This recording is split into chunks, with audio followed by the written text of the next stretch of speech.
All right, Vanessa, should we get started? Sure, sounds good.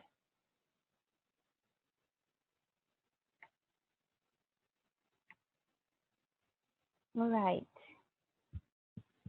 Welcome, everyone. My name is Vanessa Soto, and we would like to thank you for joining the Safe and Affordable Fund for Equity and Resilience Programs, aka the SAFER Programs, webinar series Cost Estimate, Overview of Approach and Update.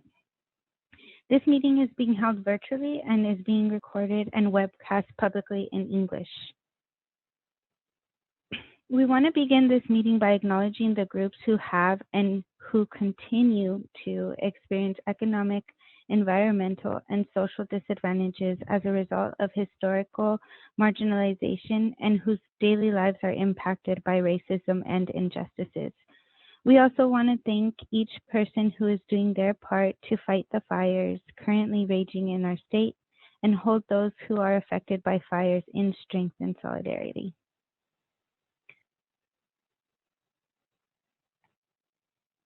We know that we are meeting during a very challenging time, and we recognize the disproportionate impacts this global pandemic has had, and unfortunately will continue to have on many of you, and especially on marginalized communities. As a reminder, our work here today should strengthen the empowerment of Indigenous and community voices as we work together to provide clean, safe, affordable water to all Californians. So we'd like to thank you again for finding a way to join us virtually today.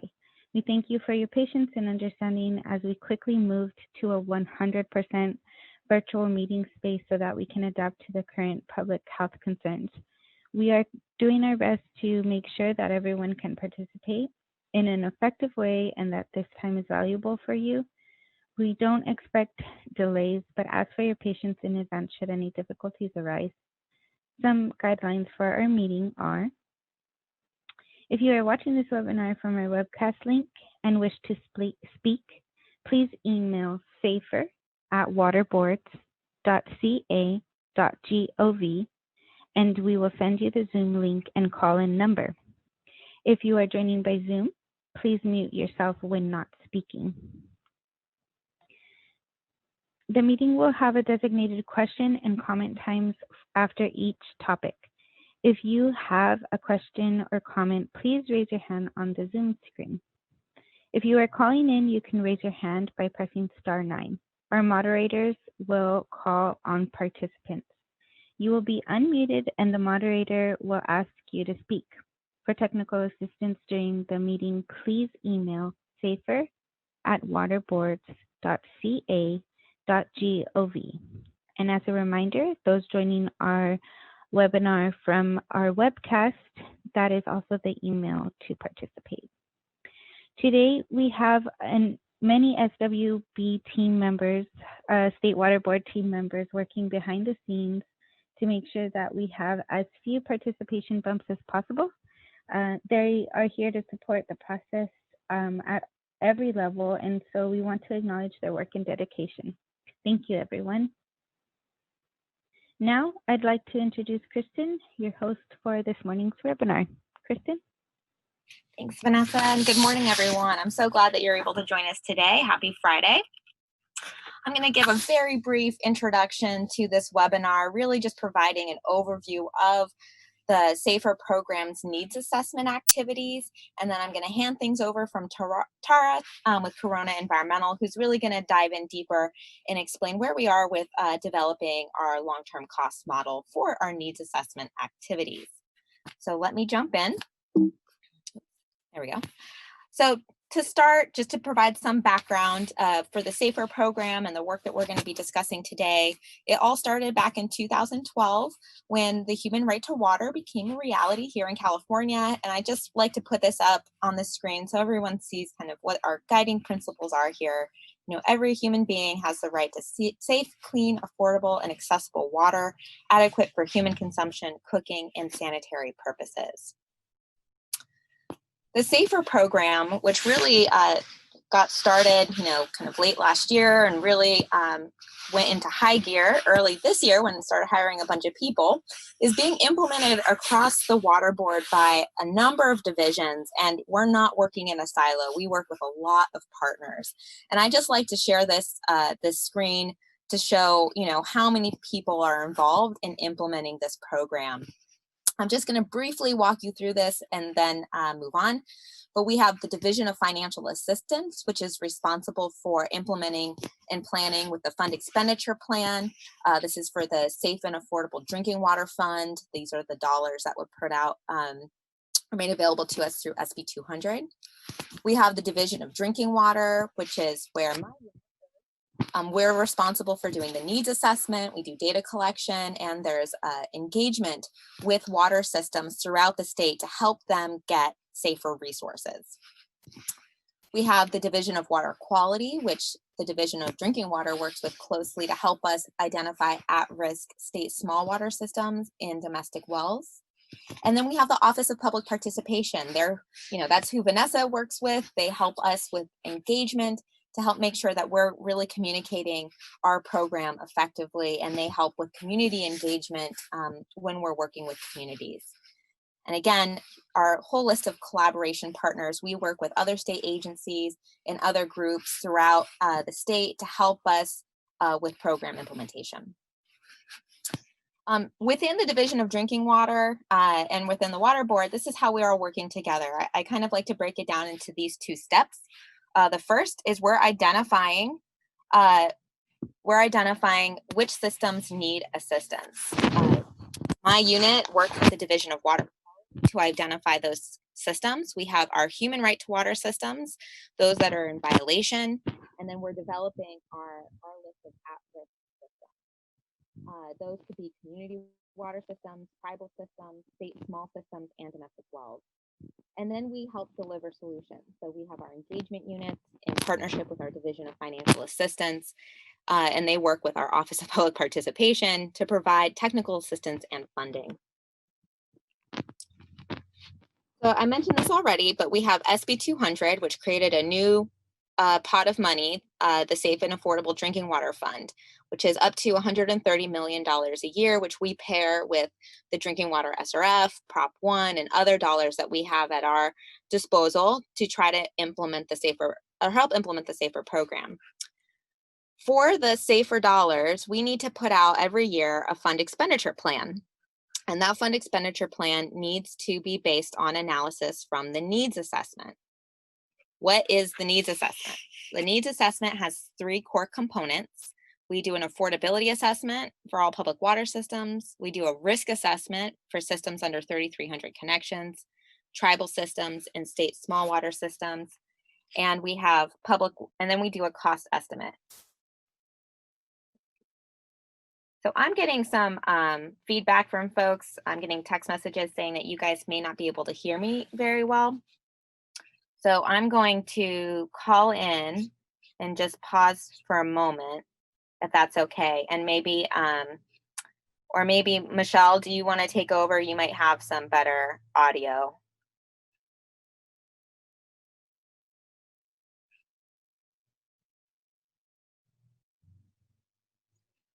Sure, I'd be happy to take over. Thanks, Michelle. Sure, absolutely. And so thank you for that. So the needs analysis is working on several different levels. They are working on both an affordability assessment going forward. We're working on the risk assessment, which includes affordability, accessibility, water quality, and then also TMF factors.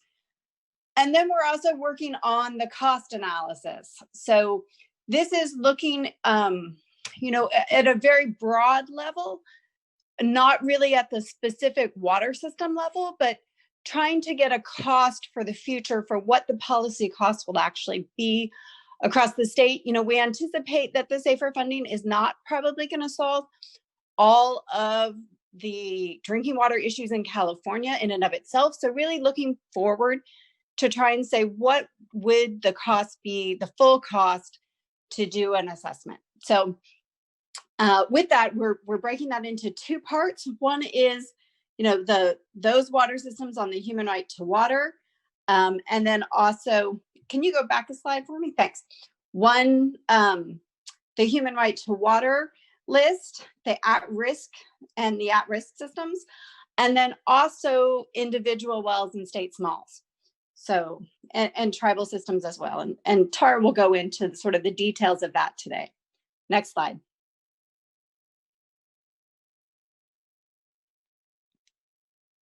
Thanks.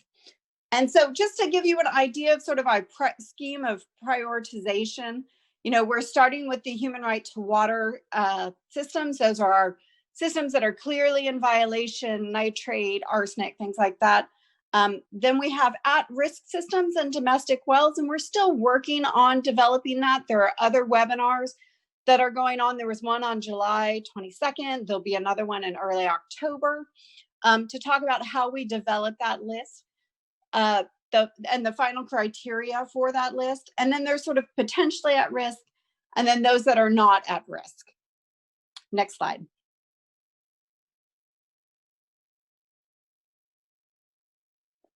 And so just to give you a broad overview of what we'll do as we go forward, we have the affordability assessment, we have the effort that the needs analysis unit is working on, affordability, risk, and cost.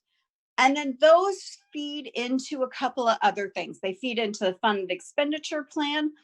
They also, and then we're also sorting and prioritizing those both in the funded expenditure plan, but then also for our engagement unit staff. So in the division of drinking water, we have 3 new units, one being the needs analysis unit, but we also have 2 units that are out in the field right now across the state in our district offices working with water systems that are at risk or on the human right to water list. So even though we don't have the risk prioritization perfect, we are able to recognize some of those. And so we are working on those as we speak. So next slide.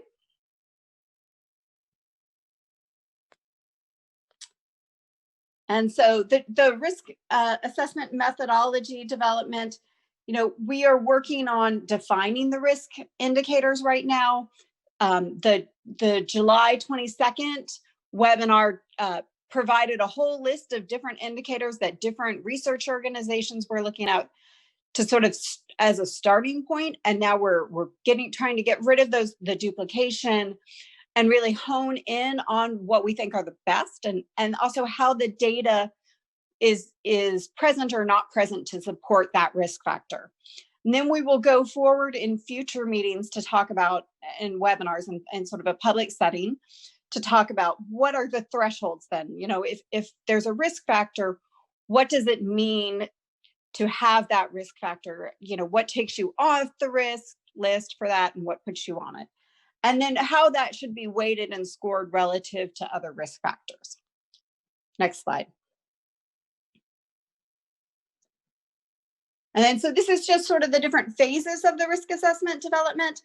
As I was saying, in July, we went ahead and had that potential risk indicator webinar. In the October, we'll be selecting risk indicators. So we hope everyone will join us for that. We anticipate another webinar in November to sort of work on setting thresholds, and then December to determine scoring and weighting. And then in January, we'll actually be cranking out the numbers and implementing it so that can go into the fund expenditure plan. And probably, it's not on here, but probably presenting that sometime in February before the fund expenditure plan. Next slide. And the cost analysis piece. So as we were saying before, today's webcast is really focusing on the cost analysis. It's focusing on all sort of all the human right to water systems that we have now is the primary focus, but also going to be talking about at-risk water systems, domestic wells, and obviously tribal systems as well. So we are looking at SB 200 specifically requires us to do this cost assessment, and look at anticipated funding needs. And so Tara from Corona Environmental, sorry, their group has been building the model that we'll be planning to use, and the white paper of sort of the sort of assumptions that we're making, and that as our two groups are working together with UCLA and others, what assumptions are we making? And this is kind of the place where we're looking for input from you all on that. So the proposed cost assessment model looks something like this. So step one is identification of the human right to water and at-risk systems, which is obviously what we're doing on a separate track. And then this is all going to come together at the end. And then step two is analyze the identified water systems. What are their problems? What kind of information do we have that we can use in a model? And then identify different types of solution types. There's consolidation or blending or any number of types of things that could be solution sets. And then to the extent possible, inputting community and system data too, to get more specific, then take the ability to evaluate the actual systems or set of systems, depending on how the model works in its final form, to develop the cost estimates for possible solutions. And one of the key things that we're also trying to look at here is to evaluate the long-term sustainability and resiliency of solutions.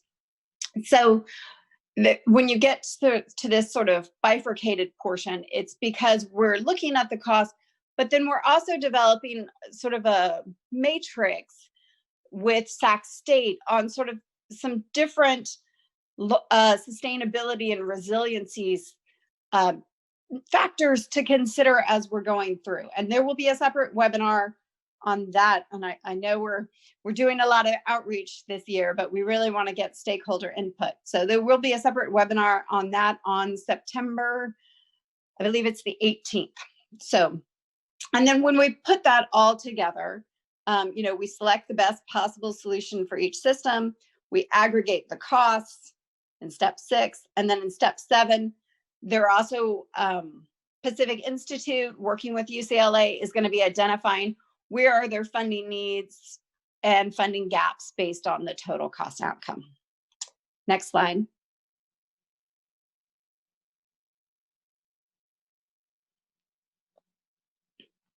And so just some more overview on the schedule. So in September, as I mentioned just previously, on September 18th, we'll have the webinar on those sustainability and resiliency assessment factors. In October, we'll go more into the risk assessment again and sort of select those final risk indicators.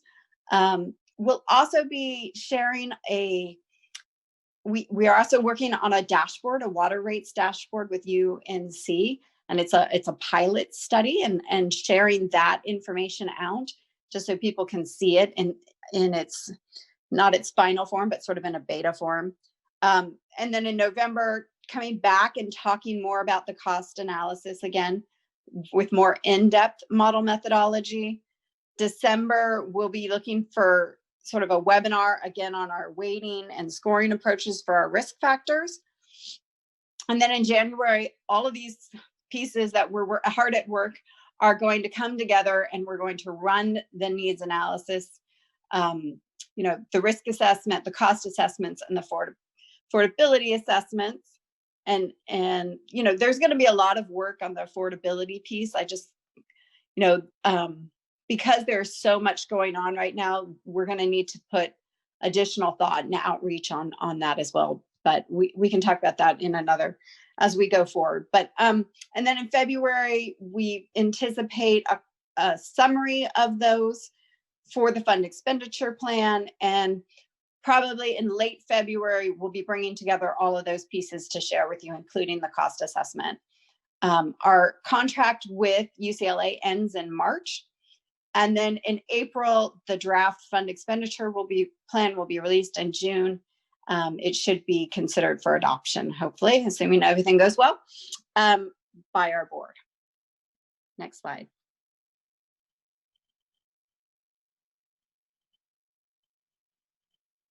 And with that, I am happy to turn it over to Tara Henry with Corona Environmental Consulting to dive deeper into the assessment methodology. Great. Thank you, Michelle. Thank you, Tara. Okay. So I'm just going to give you a brief overview of what we've been working on for just about a year now. And I just want to let you know that each one of these steps really, several of them could be their own hour-long webinar when we get into the costing. So we're just going to give you the flavor of what we're doing with a couple of examples, but really there's way more behind the scenes.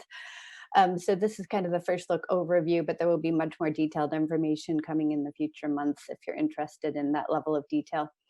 So this is the same chart you saw earlier, and what you're going to see in the future slides is there'll be a set of columns, a column off to the left there, and it's going to guide you through the steps. Step 1 at the top, step 7 down at the bottom. So we're going to walk through these steps, but we have to have it in a column methodology so we can actually have some text there with it. So that's what you're going to see in the following slides.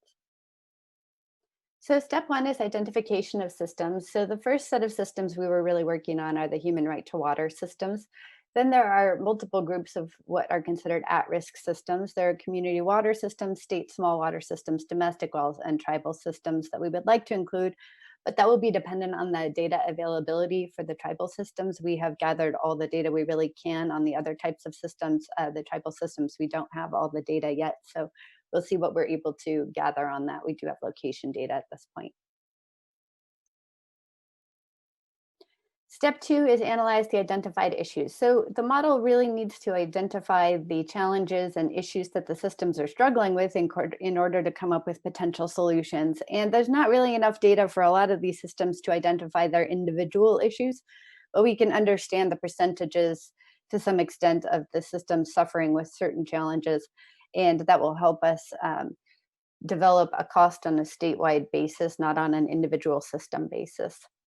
So ultimately, the risk assessment risk indicators will be utilized by the model as well.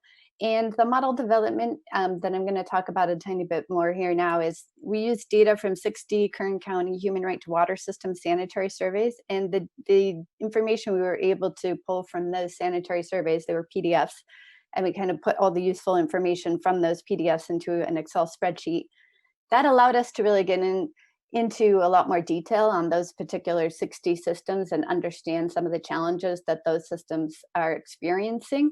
And we hope to apply that as assumptions to the other systems that we're working with, since we won't have the individual system data for those.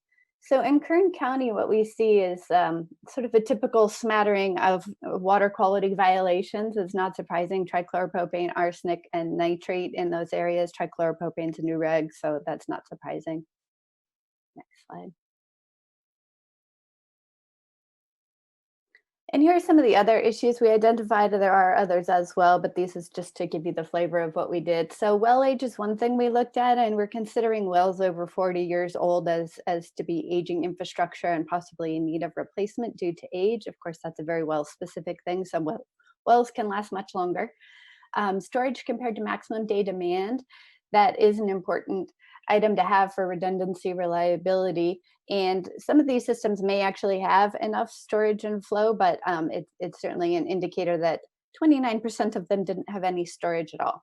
A backup power supply, what we see is about 13% of the systems do have it, 18% don't. And we have this big unknown category. So for now, we've assumed that the unknown will have the same division as the yes, no's, because we don't have any further information. So about 75% of these human right to water systems in Kern County serve fewer than 200 connections. That has huge technical, managerial, and financial capacity implications. You know, when you're that small, it's really hard to get together the resources to get yourself out of a water quality violation, and that's not very many customers to spread that gigantic cost over. And about 48% of the systems only had one well. So that at the time they were permitted was allowed, but if they were to be permitted as a new system right now, that would not be allowed. You would have to have 2 wells. Next slide. Okay, so that led us to some assumptions that we can hopefully use in the model. Since we don't have the system-specific information for the human right to water systems and at-risk systems, the other systems we'll be working with, um, we need to make some sort of assumptions. And I think that it's really important to acknowledge that the SAFER division is really working very hard to improve data collection and how the data is stored. So all of these things are going to get better in the future, right? We're just doing this for the first time. We're identifying data gaps. And the state's going to be able to improve what they're doing. And every year that they go ahead and do this fund expenditure plan and rerun these cost models, it's going to improve, right? This is just the first time through. So here are the assumptions we're starting with that we really got from those Kern County human right to water systems. So for now, we'll be applying these to the other human right to water systems across the state. We'll be having discussions about if it's appropriate to apply these to some of the at-risk systems. So we'll assume that 48% need a second well, assume that about 46 will need a well replacement due to age, about 56% will need additional storage, about 58% will need backup power, et cetera, down the list. So you can see a bunch of them need meters as well still. Next slide. Okay, so step 3, identification of possible solutions. We've broken the solution types into 2 groups. One is a regional type solution, which we would consider physical consolidation, meaning the pipes physically go between 2 systems and they become one system, and managerial consolidation, which is a range of solutions. And I'm going to talk about each one of these in a little more detail in the following slides. And then we have local solutions, which include blending, new wells, treatment, point of use, point of entry for smaller systems. And then other infrastructure needs, right? So they don't just need treatment for the MCL violation they have a lot of other needs as well that we need to consider. So we really did identify as much data as possible, and some of our data sources are actually at the end of this presentation. If you want to pull that off the website, there's 4 slides at the very end with that, and it's also in the white paper. So we basically scraped any data we can that's in a publicly available data source, and then even some other sources that we were able to get our hands on. So we've gathered everything we can into GIS and into a database. Next slide. All right, so this is just some mapping to help you conceptualize what we're doing. So the identified issues for the human right to water systems can be in the following categories. We have water quality issues, right? That's their violation. And sometimes they have other co-occurring contaminants as well that impact treatment that we need to consider. Then we have kind of the source issues, single source or old sources. Then we have kind of these groups of other issues, storage that doesn't meet max data demand, no backup generator, no meters, et cetera. There's a long list there.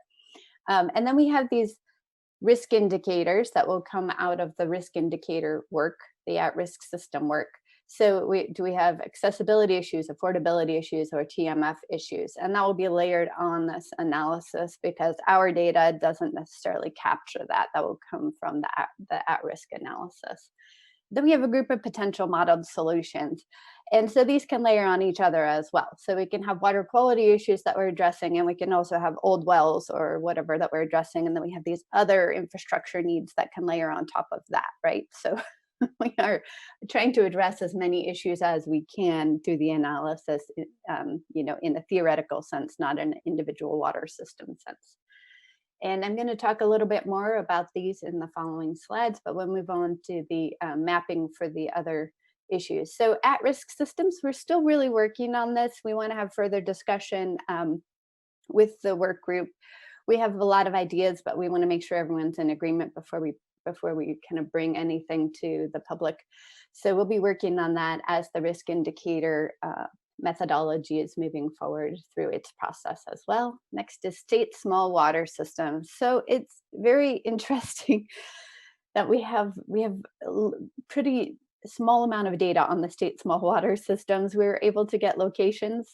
We don't have water quality data. So what we're actually doing is using a model that's the DWQ groundwater risk map through the GAMMA program. And I think there have been a lot of webinars on that. Probably some of you have seen those. And we'll be also using that same model for the domestic wells. So if we see, for example, that these systems are expected to be an area with nitrate contamination, then we'll assume that they're at risk for water quality issues with nitrate, and we would want to use a point of use.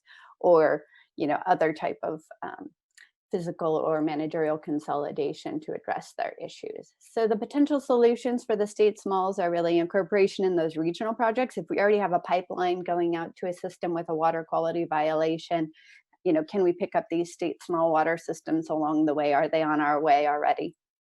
At managerial consolidation, if they're close to other systems that we're incorporating into some sort of regional solution, can we include them? And then these systems are small enough that point of use and point of entry treatment is an option. So small water systems that we would not consider at risk for water quality issues are still, it's still possible to incorporate them into these regional projects if we have something already, that's a pipeline that's going to be going right next to them. It makes sense to at least look at that as an option. Next slide. Okay, and the domestic wells, this is very similar to how we're handling the state smalls, so I won't spend too much more time on it. The domestic wells, we have less thorough information about location. We just know the count per square mile basis. So that's one area that in the future could be improved and will need to be looked at on a project by project basis in a more detailed way. Next slide. So physical consolidation, which I've mentioned several times already, what is that? It's the physical joining of two or more water systems. And this is just an example map. And what you see here are several large water systems there in yellow. And you see two kinds of pipelines coming out. There are the pink pipelines that are going to systems that already have a water quality violation, human right to water systems. And there are blue water lines going to other types of water systems. And then you see triangles there, and those are water systems that are within the boundaries of the larger water systems. So this is what our model's looking at. We're getting the physical consolidation pipeline length here and looking at kind of some of these areas of interest where we have lots of water systems just outside of town that might be a potential regional solution for some of these systems that are in violation or just struggling otherwise. So we'll be doing this all over the state, and we started with Kern County and Monterey because they have a lot of systems to look at. Next slide. So managerial consolidation is really a range of solutions. So it doesn't refer to only one thing, it refers to multiple solutions. You could consider outside administrators. That can be shared service contracts, but you maintain your own ownership and management. Or you might have systems that actually become owned by a larger system for managerial purposes, but they actually are still physically their own little water system, and they're not physically connected to another system. Another option is a blend, and that's when you kind of have a source with a low concentration and another one with a high concentration, and you're able to blend the two to come into compliance. It can be a good cost-effective solution, but it actually isn't really applicable in many areas because a lot of these systems don't have a second source that's low in the contaminant of concern, but for some systems it may work in the future. And it does not improve the reliability of the supply, so that's something to keep in mind. If the well that has low concentration goes down, then the well that has the high concentration also has to be taken out of service temporarily. Next slide. Okay, so new wells, we talked a little bit about this. In some locations, drilling a new well that's constructed differently than the existing well may allow a water system to avoid treatment, so maybe you can drill a little deeper and get away from the nitrate contamination. But it doesn't really guarantee that your water quality issue can be avoided. Sometimes you still find the same contaminant, or sometimes you drill to a different depth and now you have new contaminant. So it's something to investigate locally. It depends on your water area. And in circumstances where the water quality violation is at a well that's already really old, it's definitely worth investigating because you might not want to install $1 million worth of treatment on a well that's 60 years old. Slide. Okay, so here's an example of a TCP treatment vessels. These are granular activated carbon down in the Central Valley. And it's a pretty typical newer installation, just as an example for you. Next slide. All right, so here are the treatment technologies we're considering. These are just examples for the more common contaminants that we saw on the list of human right to waters. We are developing more extensive treatment lists, but this is the most commonly occurring. So there's arsenic, TCP, nitrate, uranium, and fluoride. And the best available technologies are listed in the column all the way to the right. And you'll notice that there's one technology bolded. That's the technology that we're going to be costing out. The one exception there is actually arsenic, where we're costing out 2 technologies, systems that are smaller. We will actually be looking at adsorption technology. It's not listed as the best available technology, but we do think that in small systems, it really is worth considering because of ease of operation. And then in larger systems, we have been costing out coagulation and filtration. Next slide. So point of use and point of entry is another option for systems with less than 200 connections. Because of the other requirements of that regulation, it may be really applicable to even smaller systems than that. It's applicable to domestic wells. And the assumptions we made are that point of use reverse osmosis would be what we're pricing out for most commonly occurring inorganic contaminants like nitrate, arsenic, uranium. And then point of entry is what we're pricing out for volatile organic compounds, because we don't want people to be exposed to those compounds while they're showering. So we want to treat all the water entering the house. Next slide. So as I mentioned, the additional infrastructure needs also add a lot of costs. And we've been over kind of the list of these infrastructure needs. There are more in addition to this list, but it's kind of what some of these small water systems need to become more reliable and accessible, and a system that can operate for a long time into the future. Next slide. Okay, now we've reached discussion topic 1, solutions for at-risk systems.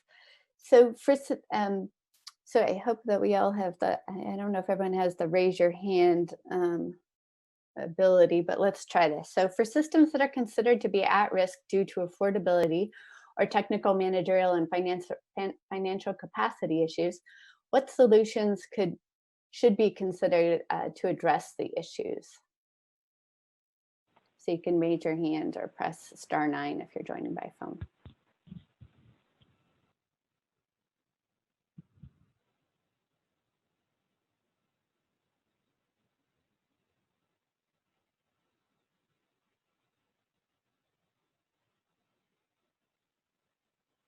Kristen, is there a setting that needs to be changed so people can raise their hands? I'm not seeing the raise hand icon here.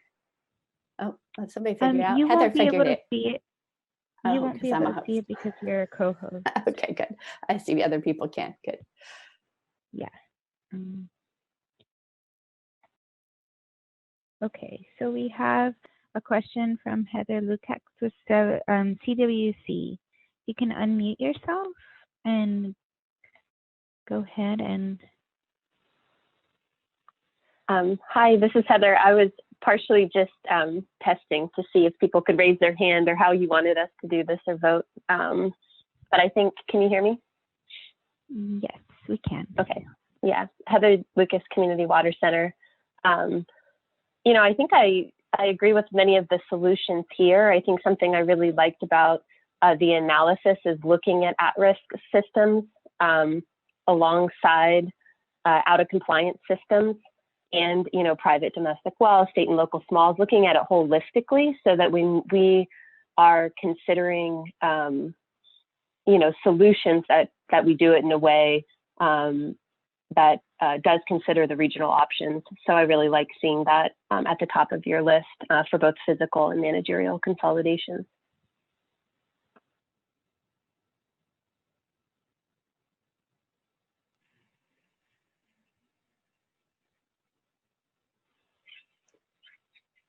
Thank you, Heather. Thank you, Heather. So we have another raised hand from Jesse Dollywall.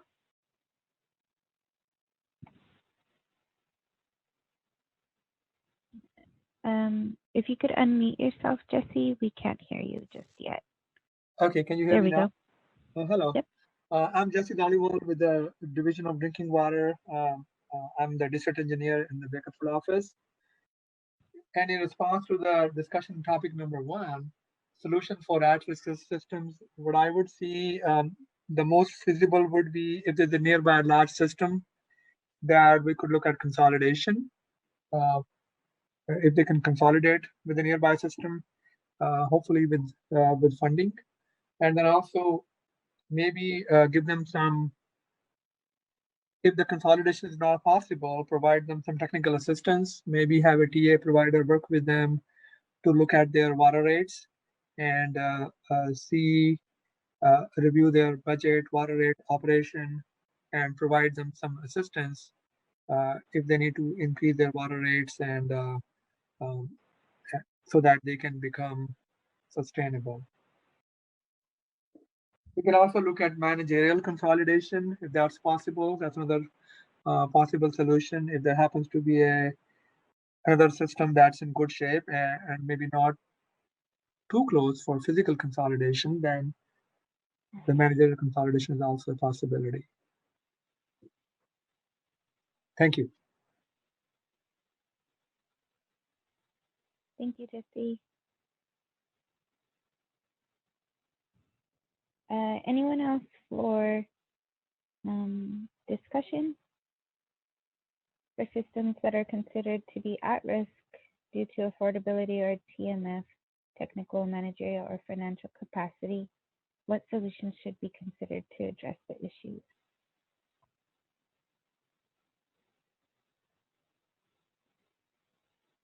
Oh, and we have VJ. I'm sorry if I'm pronouncing that wrong. You have your hand raised.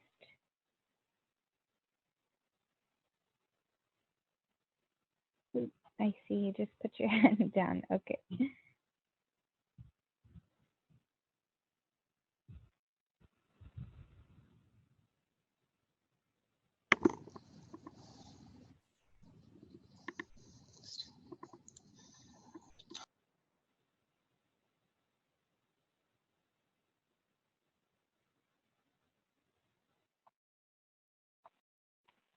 Okay, it doesn't look like anyone else is raising their hand, and I haven't been queued for any emails coming in through the safer email.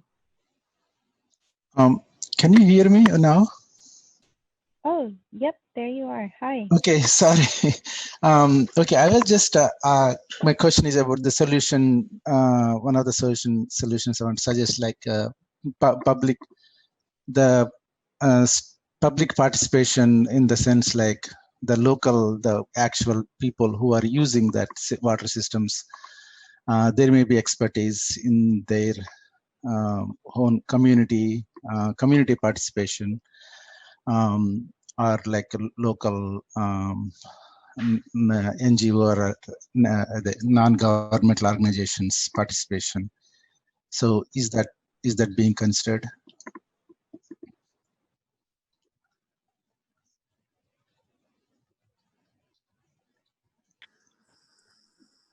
Hi, VJ. Yeah, this is Michelle. So one of the things I would say is it's important to distinguish between this cost estimate effort and the, which is sort of a statewide modeling effort, and the feasibility studies that would be done on any sort of specific water systems. So part of this public outreach is to get community input for the model. But then when we really go and start talking about individual systems and coming up with real solutions that would be applied, we will take a much more detailed look at what those solution sets are. So I hope that answers your question. Yes, yeah, thank you.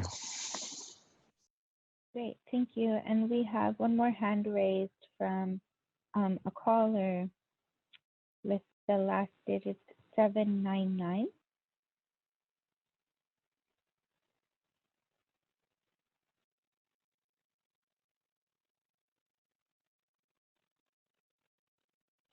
Hello, can you hear me? This is Jonathan Rash with the Indian Health Service. Hi, we can hear you. Okay, awesome. I think when we're talking about solutions, you know, for at-risk systems, something they can keep in mind for tribal systems is that consolidation or regionalization is something that most tribes, I certainly won't say all tribes, but most tribes are not interested in. They I would say by and large, feel that there's a strong value in having independent control over their drinking water resources.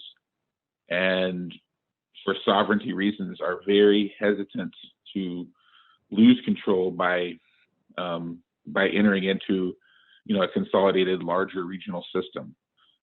So, you know, just saying, you know, whenever we're talking about tribes and tribal systems, you know, I would hope that we're not strictly adhering to that sort of concept, because most tribes won't be interested in that. Thank you. Thank you, Jonathan. That's a very good point. We appreciate it. Thank you, Jonathan. And we also have a hand raised from Horacio. Hi, can you hear me? We can hear you. You know, another solution that can be implemented is when you have a well that has clean water for long periods of time, 10, 15, 20 years, that is still safe to drink, that is not being contaminated. Some of those wells, they have capacity for maybe 200 connections, and they only are using 60 connections. So you have a lot of capacity to connect more people that have polluted water. The only thing is that you have to create highways of pipes, because there's places where you cannot find more clean water. So you have to deliver from a place that has clean water to a place that is already been polluted. So what happens is that once you put more connections to the well, you can cut the cost of operations of the system. So it's another solution that can make the system more affordable. Thank you, Horacio.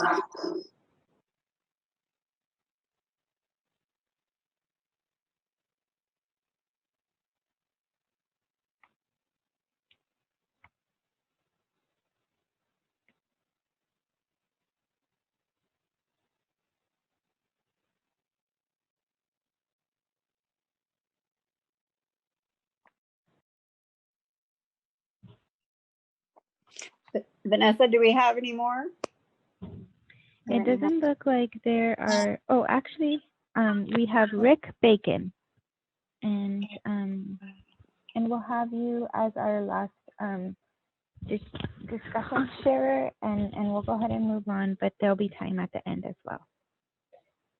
Can you hear me? We can hear you. Hi. Hi, Tara. Hi, Michelle. The question I had is two questions actually. From where do you derive your cost data for the different systems you're looking at?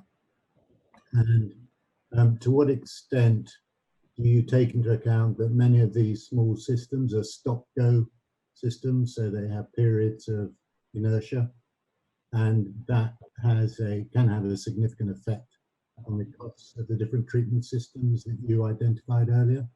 And how do you take that into account? You know, Tar, do you want to get into that? We're actually going to, as we go further into it, we're going to talk about the cost data more. So, Tar, do you want to just kind of take that and then move forward?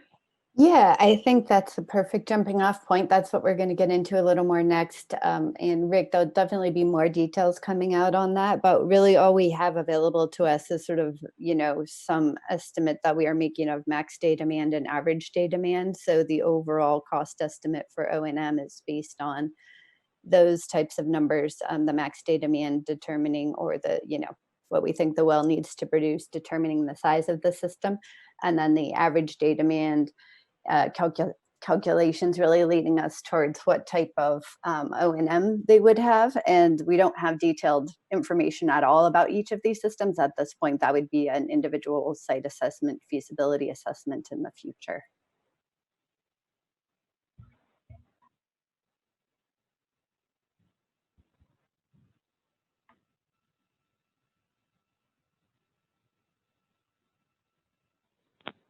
All right, I don't see any other questions. Should we move on, Tara? Yes.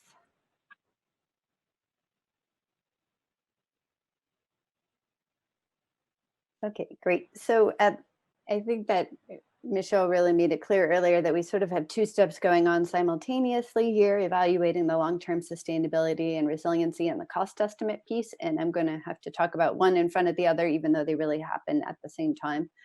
So I'm just going to mention the long-term sustainability and resiliency piece of this project. The lowest cost model solution may not really be the best long-term solution for a system or community because it may not solve all of their issues in the long run. So another important piece is to really consider the economic viability, technical performance, social acceptability, environmental sustainability of the potential modeled solutions. So that's the matrix that Michelle mentioned. There's going to be a whole another public webinar about that piece on September 18th. So hopefully you can join us for that. So I'm not going to go into that anymore. Just know that that's happening in parallel. And I'm going to go right into the cost estimation part at this point. All right, so these are very high level cost estimates generated for the possible modeled solutions. Anything that we deem to be, a potential viable solution gets modeled. These are generalized costs with no site-specific information. So a lot of these smaller systems aren't doing like electronic annual reporting. We don't have the site-specific data that really like an engineering firm would have when they go in to do a real project analysis. So these are planning level costs only for the state to use to understand the magnitude of need in our state. We're considering capital costs as well as 20-year operations and maintenance costs as appropriate. And this is not to be considered a decision-making tool for any specific system. So I just want to emphasize that we're not telling you what your solution is at all. We definitely do not have enough information for that level of decision-making. This is just a cost estimate for the statewide level. And all of these individual systems really need a specific engineering project or technical assistance type project to go in and look at the detailed information for any solution, either regional or local. So here's some of the cost model considerations for each of the options that we took a look at. And there are more, but this is kind of what fits on the slides. So you can start to understand some of the things that we were looking at here. And the additional costs there at the bottom that really could stack on to any of these other solutions. Okay, so they're sort of considered as percentages, as we had mentioned earlier, for how many of those might need tanks or how many might need new wells because of age, etc. So just give you a second to digest that a little. Okay, next, yeah, go ahead, next slide. Okay, so physical consolidation cost estimate includes the capital cost of the pipeline needed to connect the system. There also still are those other system needs in some of these systems, right? So you could need backflow prevention, tanks, metering that's required by the receiving systems. And you may also need to consider the different types of water quality in the two systems and understand if you're going to have a corrosion control issue. A lot of the systems that are receiving systems, we call them, so the big system that's getting the joining system, the smaller system, they charge connection fees. And so for every customer connection that's going to become part of the new system, they may be charged a fee. So there's kind of some of the range of costs that we found available in the systems that we looked at online to see what their connection fees were. So it's not an insignificant number when you times it by however many connections are in the system. So that's been accounted for in some of the model scenarios. And for this particular, the physical consolidation, we actually looked at it in several different ways. So we have sort of a range of costs on the solution. And then another important piece is the legal and administrative costs to develop the agreements between the systems. It's not that simple either. And I'll show you that number in the managerial consolidation piece. For now, we're using the same cost there. Next slide. Okay, audience poll question 1. And these I think are going to be a little different. I'm going to read it and then you're going to be able to actually click on answers in a moment here. So when considering the challenges facing physical consolidation projects in general, which of the following do you view as the most difficult? Accessing funding, potential change in rates for the consolidated water system, potential change in rates for the receiving water system, jurisdictional boundary changes, adequacy of water supply for the receiving system, negotiating agreements between the joining and receiving systems, or something else, or none of the above. So you can click on your answer now.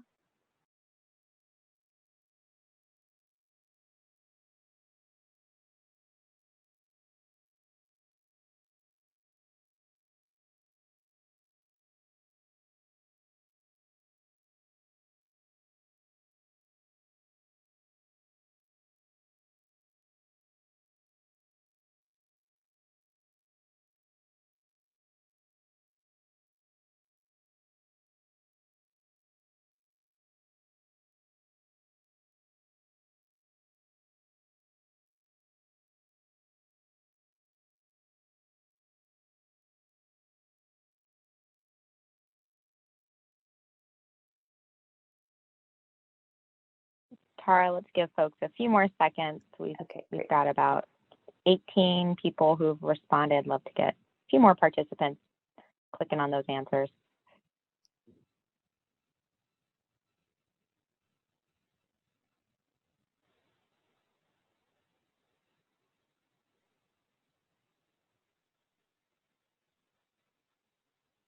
All right, it looks like we have stabilized. So I'm gonna go ahead and stop the poll there. So the results that I can see here, I think about 20 people out of 45 voted. So 15%, 15 people out of 20 marked that they thought negotiating agreements between the joining and receiving systems was the most difficult. So that 75% of people voted for that. And since you could select more than one, we have obviously adds up to more than 100 in this case. Accessing funding was 65% of people voted for that.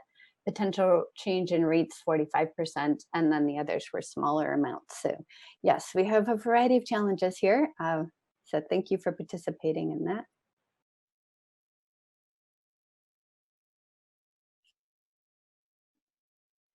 Okay, so managerial consolidation costs. This is an area that if you have additional data that you would like to donate, we would definitely take your data here. It's been very challenging to come up with these examples, and we don't have very many costs here. So this is something that we're definitely looking for more data points, number one. And number two, as the state does more of these, I think that in the future, these costs will get more refined. But the two types of administrative costs that we have here came from the state, from some administrative contracts that they already have. So a lower need system was about $12,000, a higher need system was about $60,000 a year.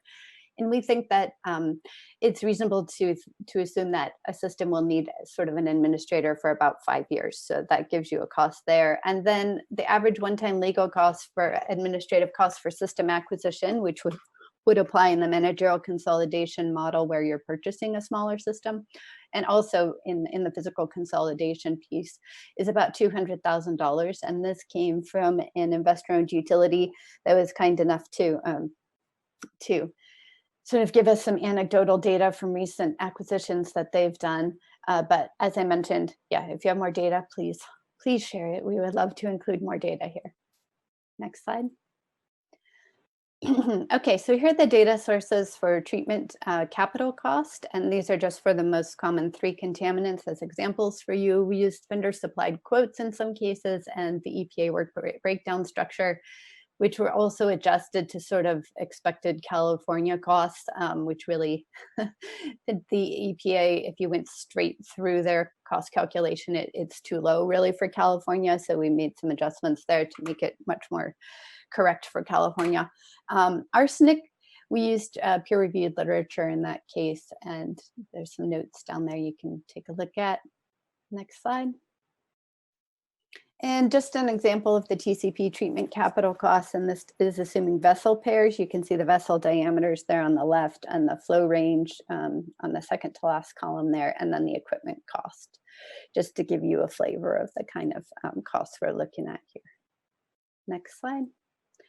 And we also need to look at the operations and maintenance costs because especially with treatment, this is a super important piece. We can't neglect it. It often is as much or more than the original capital installed cost, and in the past has been a huge limiting issue for small systems being able to put in treatment because they might get a grant for that capital cost, but they can't afford the operations and maintenance. So this is a big piece of what we want to make sure to look at.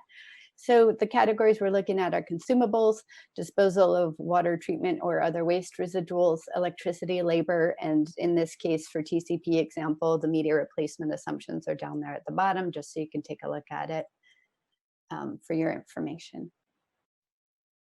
Next slide.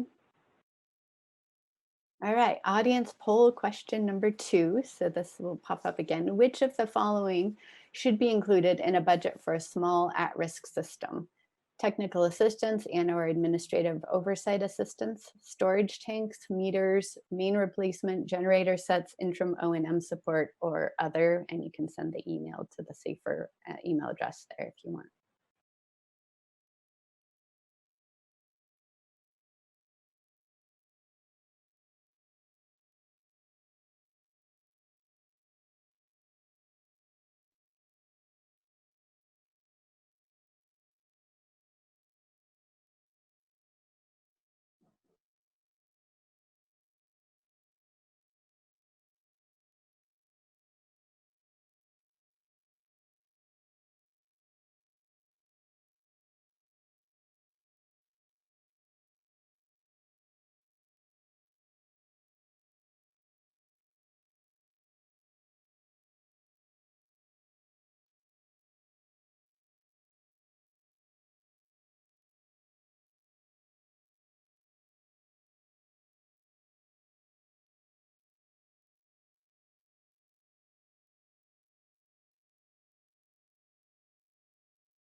All right, so I'm going to go through these really quickly. So it looked like 95% of the people that voted, which is 20 out of 21, said that the system should get technical assistance and or administrative oversight assistance.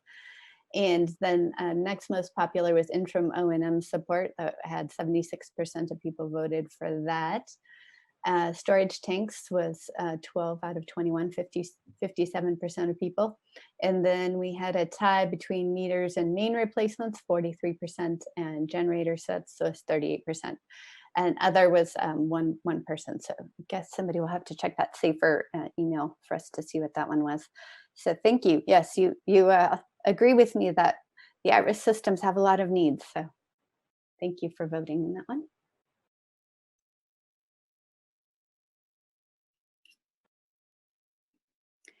Okay, so this is another area where, again, if you have costs, we would take them. There are not that many examples yet of point of use and point of entry systems in California that have really followed all of the rules, which increases the cost. So we were sort of able to piece together costs from vendor quotes, some installations, some estimates, and so yeah, if you have any examples that we don't already have, we would love to see this. So the point of use costs, we really took a lot of that from Eric Porce's work over at Sac State. He had a spreadsheet that consolidated some projects. And I think that's also what Greg Pierce at UCLA had used for some of the interim cost needs. The point of entry, we were able to get vendor quotes, and the labor costs, we made an assumption about how much labor would be required. Obviously, it's very sensitive to that. So it was difficult to find that because a lot of the systems that have already done it, it's kind of in their salary already. So they didn't track hours separately. So we don't really have a good feel for how many hours it takes to install these, how many hours it takes to go out and take the samples and do the replacements of the pieces that are doing the treatment. So anything you have here, if you want to donate data, we will take it. But for now, this is what we're using for the cost estimate here on O&M and capital. And as I mentioned, point of entry would be granular activated carbon for the volatile organics. Point of use would be reverse osmosis for the inorganics. Next slide. Okay, audience poll question number 3. What interim operations and maintenance support costs should be considered for at-risk and human right to water systems as part of the long-term cost model? Treatment media replacement, parts replacement and or maintenance, operator salary and benefits, general manager salary and benefits, lab testing and sampling, covering electricity costs, other or none.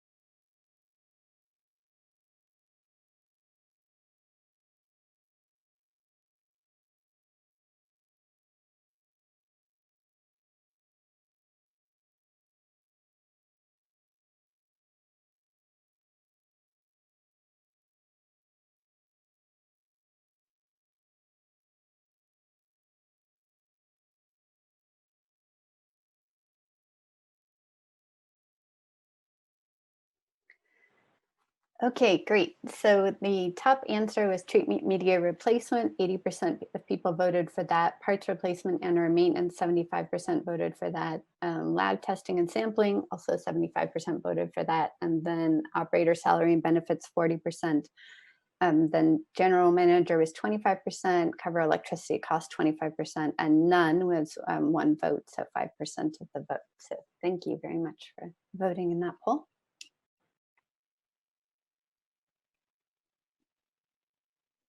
All right, discussion topic number 2. So I think we already got some input on this, which is helpful.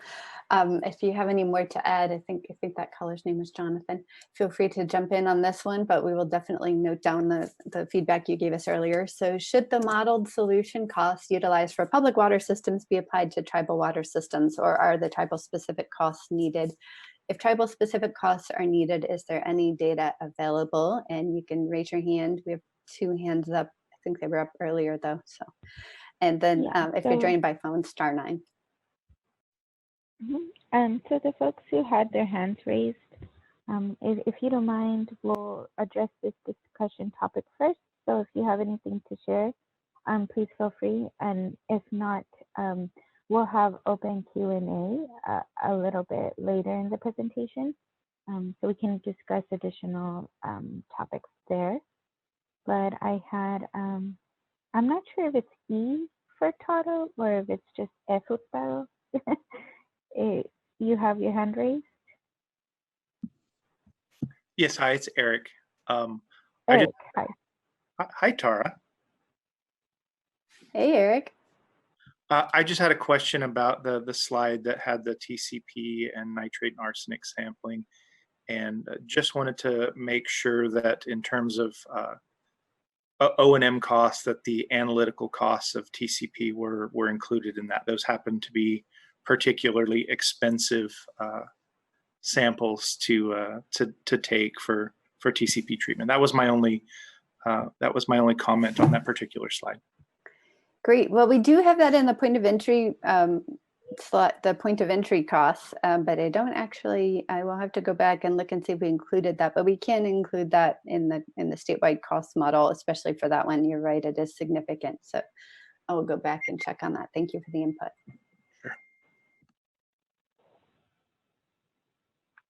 Okay, and then we have Jesse Daiwa. Yes, hi. I was also going to point to the slide which had the cost of consolidation. One of the items we are dealing with is the water rights transfer cost. So that's something new, especially in adjudicated basin. So we got to take into account that cost of the water rights when consolidation is involved. And then also, I was going to say on the treatment side, maybe I saw in the polling question, but I didn't see in the slide was the cost of the operator, because a lot of small systems don't have their own operator. They depend on contract operators, and that cost could become significant, especially if the system is located in a remote area. So that could be a lot of money where they can't afford treatment because they cannot afford an operator to there and over treatment. That's all I had. Thank you. We did include operator labor cost, and we also tried to account for the different costs for a T3 versus a T2 versus a T4 to some extent, since it goes up quite a bit the higher certification you need. Thank you, Jesse. Okay, thank you. Okay, and then we have caller, I believe, caller 799. Hello again, this is Jonathan Rash with the Indian Health Service. Regarding the discussion topic, I in other work groups I've been on, tribes have typically wanted to be measured and I guess treated the same as non-tribal systems. So I would say, to the respect to your question, they would. I believe tribal water systems would not want to be treated differently, and I don't believe there are any costs that would necessarily be inherently different for tribal water systems as opposed to other small water systems. On a tangential issue, if you if you have any questions about, getting the data so that you have the data you need to model the costs, then maybe that's a discussion we can have offline. There's a lot of, getting the data isn't the hard part. The hard part is getting tribal approval to make that data public. And again, maybe that's more of a lengthier discussion for an offline conversation, but I just wanted to share that. Thank you.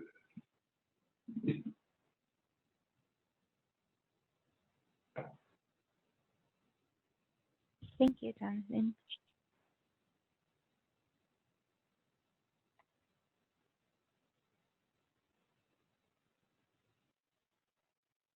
Okay. Let's see.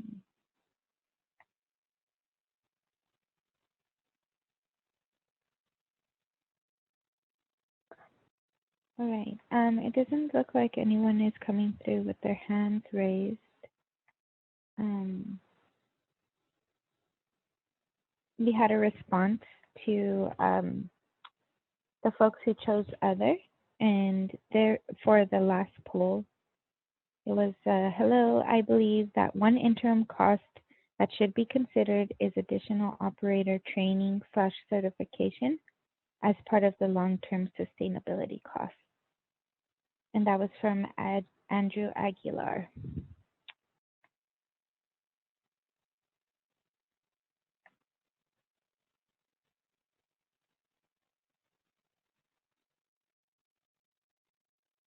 Thank you, Vanessa. Should we move on, Tara? I think so. We'll have more space at the end for discussion, hopefully. We're getting close to the end now. So, okay, so after we've kind of gone through all of those steps, we will be selecting a solution, and we're calling this the modeled solution because this does not mean this is the real system solution. Okay, so it's just for costing purposes, for the statewide budget purposes, and for planning in the future, but it is not what the system has to do at all. And it really needs individual study. I'm just mentioning that a million times to make sure everyone's clear on it. So we'll consider the long-term sustainability and resiliency of possible modeled solutions, and we'll also consider the cost of those solutions. And it's just for the budget purpose, not for real life. Next slide. Okay, audience poll question number 4.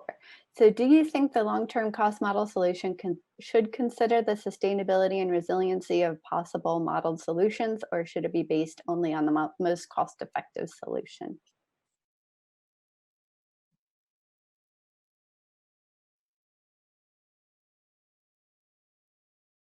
Sorry, Looks like the poll is missing none of the above, Tara.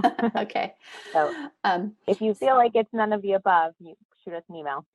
Yeah. Okay. And I forgot to read the answer. So sustainability and resiliency should be considered with cost effectiveness. Only consider cost effectiveness. I don't have an opinion, and it was supposed to say none of the above, but it doesn't have that. So.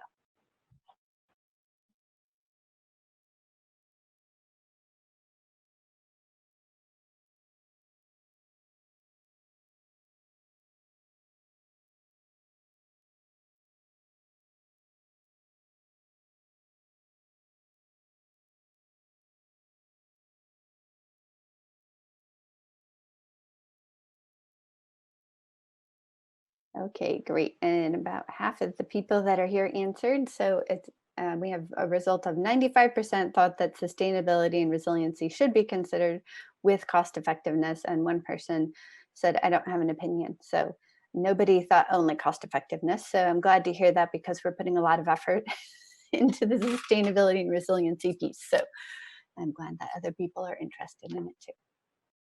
Okay, so after we've gone through all of these steps, then comes the next step, which to some extent won't be as challenging. We'll be aggregating those cost estimates by the system types, and also with sort of those add-ons of the other potential needs. And we'll aggregate that into a statewide cost for planning and budgetary purposes. And this first go around may look a little different. It's more detailed. We're also developing tools that we'll be handing to the SAFER group so that they can do this again in the future. We're learning what we can in the more detailed analysis, but we need to actually make it a tool that is replicable every year for the SAFER group. So what we're doing kind of the first time through has a little bit more granularity and steps than what we'll be handing off to the SAFER group in the future. But the goal really is to keep improving those cost estimates year over year and refining the at-risk piece and all the other pieces so that every year the cost estimates are getting better and the data is getting better that's feeding into that. Next slide. So the last step will be identifying the funding gaps. So I know 130 million a year sounds like a lot for 10 years, but it goes pretty fast when you look at the number of systems that have issues in our state. So the estimate will be used to inform the future fund expenditure plan, and we'll be matching the modeled solutions to the potential funding sources. And it's very possible, I think I can say with pretty high confidence at this point, the existing funding won't be enough to address all of the identified issue in the needs assessment. So that will help inform the amount of money that really would be needed to address all of the issues across our state and in the long run and achieve the human right to water. Okay, that brings us to audience polling question number 5. Small at-risk systems face a variety of challenges when staying in compliance with water standards. Which of the following areas should be prioritized for helping small water systems? Accessing technical assistance to apply, I have to move this out of the way, there we go, for loans or grants, addressing technical, managerial, and financial capacity issues, providing funding for capital improvements, providing funding for ongoing operations and maintenance costs, supporting physical or managerial consolidation, or other. And you can send an email to the SAFER group. And Tara, I'm noticing that this poll is missing one of our options, which is supporting consolidation. So okay. Feel free to email us if you feel like that is something that we should be prioritizing here.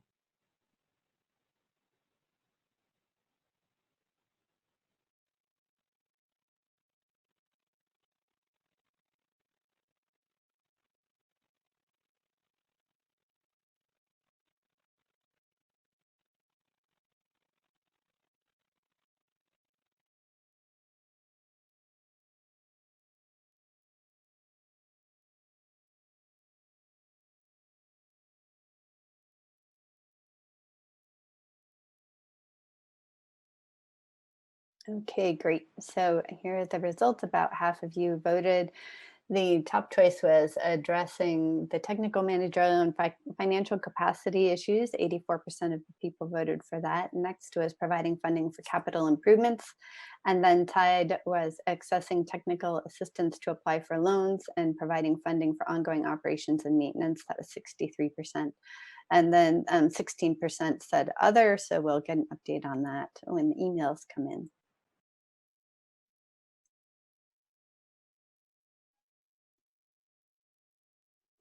Okay, this is just another look at the timeline specific to this project. It's to some extent has some of the milestones that you saw in the earlier timeline slide that Kristen and Michelle had.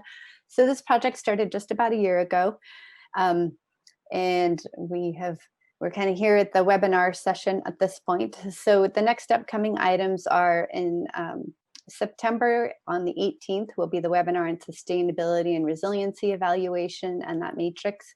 We'll be continuing our work, and then in November we will come back and do another webinar to present more information on the cost methodology here. We'll be getting the at-risk list eventually and completing our cost modeling development and utilizing the data that we received there from the risk assessment piece. And then we'll be doing another webinar in February to share our results with the final list of water systems that we have at that point. Then we'll be developing all of our deliverables, and the contract concludes at the end of March. And there'll be the cost estimate piece, and then the state will be producing the budgetary, overall fund expenditure plan in the spring, utilizing this. And Tara, this is Kristen. I'm just going to point out, and I thank you for the attendee who pointed this out for the November date in the fall for our more detailed methodology. It should be November 20th, not the 22nd. We don't want you guys dialing in on a Sunday. So thanks for catching that. We appreciate it. Okay, great. Thank you. Okay, audience poll question number 6. Your input and participation throughout the process is valuable to us. Since we are not currently able to offer the in-person public meetings due to COVID, the state is doing its best to leverage other forms of communication to reach stakeholders. So please let us know which of the following outreach and public input methods best suit your needs. Webinars with polling, webinars with the ability to ask live questions, newsletters, recorded webinars with the ability to send email feedback, the PDF white papers available on the web pages with project information and updates, or using text messaging to ask questions or provide feedback on the project. And Tara, it looks like this poll question wasn't added to our poll list, so we can turn this into a discussion topic. So if anyone has any thoughts or opinions about how we can improve public participation moving forward, we'd greatly appreciate your feedback. You can either email us or feel free to raise your hand. We are entering the phase of this webinar where it is going to be discussion, open discussion. Great. And so we have a hand raised from Madeline Glickfield.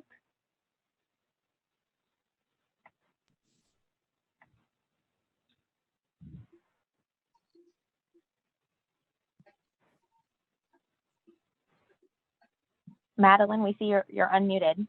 Can you speak? Yeah, speak up? I don't want to talk. There's somebody else. There are 2 people talking. I can't hear either of you. There's 2 people talking at the same time. It's you and then somebody else.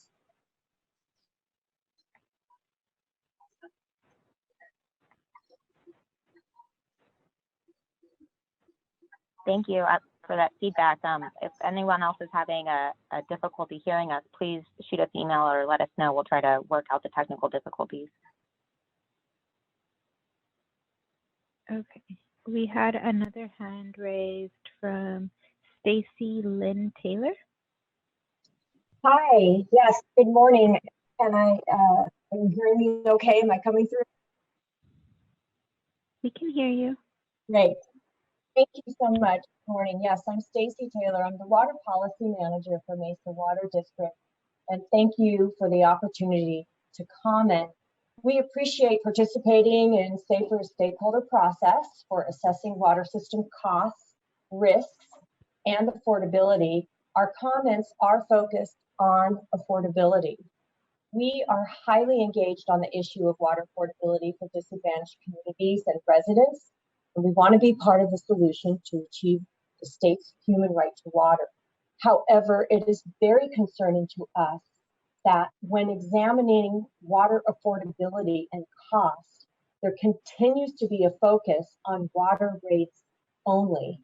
This is problematic because rates are just one component of costs that residents pay for their water service.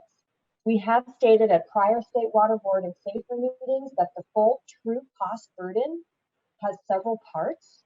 The fixed cost, which is the meter charge, plus the variable rate, and that is the water rate charged per unit of water used, plus taxes and assessments. These are costs paid to the water system by property owners, including homeowners and housing providers that pass these costs on to renters. If all of these cost components are not included, that is potentially ignoring significant amounts that residents in disadvantaged communities pay to their water system. And this would be unfair to those residents, but also contrary to SB 200's intent. This is important because the policy for determining the cost of water will influence how water systems pass their costs on to residents. For instance, if the rate only is used for calculating the water's cost, a system could then move most of its costs to the water meter charge and or the property tax bill to give a false impression that the water is very affordable. On the other hand, if the rate only is used for calculating the cost of water and the water system wants to give a false impression that its water is unaffordable, it can move all of its cost onto the rate just to be eligible for state funding.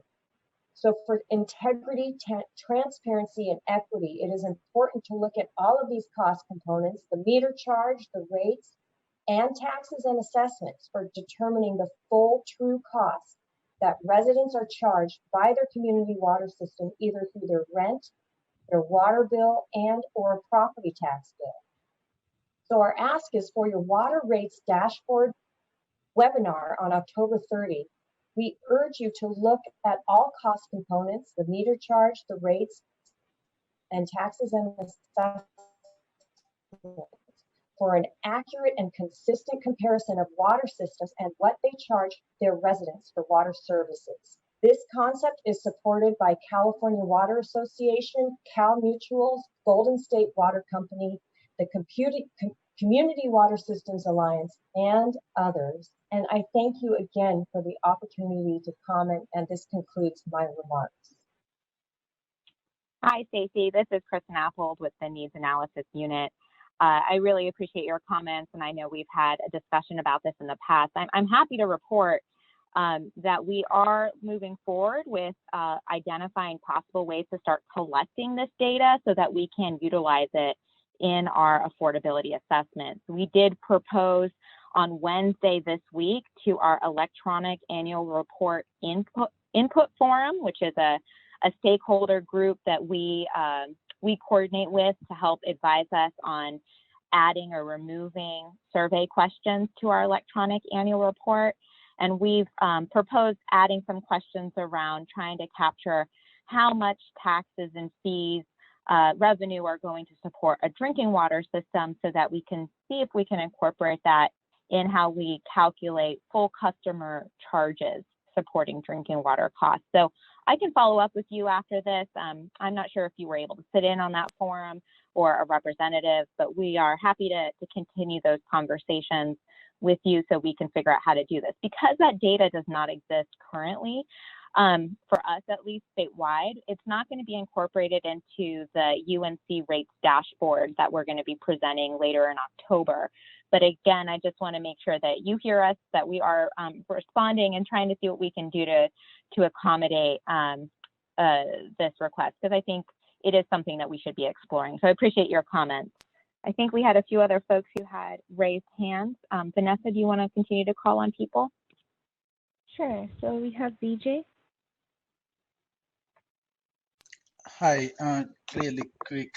I just thought that I think awareness of this safer program should be a little bit advertised, maybe on the radio, like especially like NPR, that kind of things.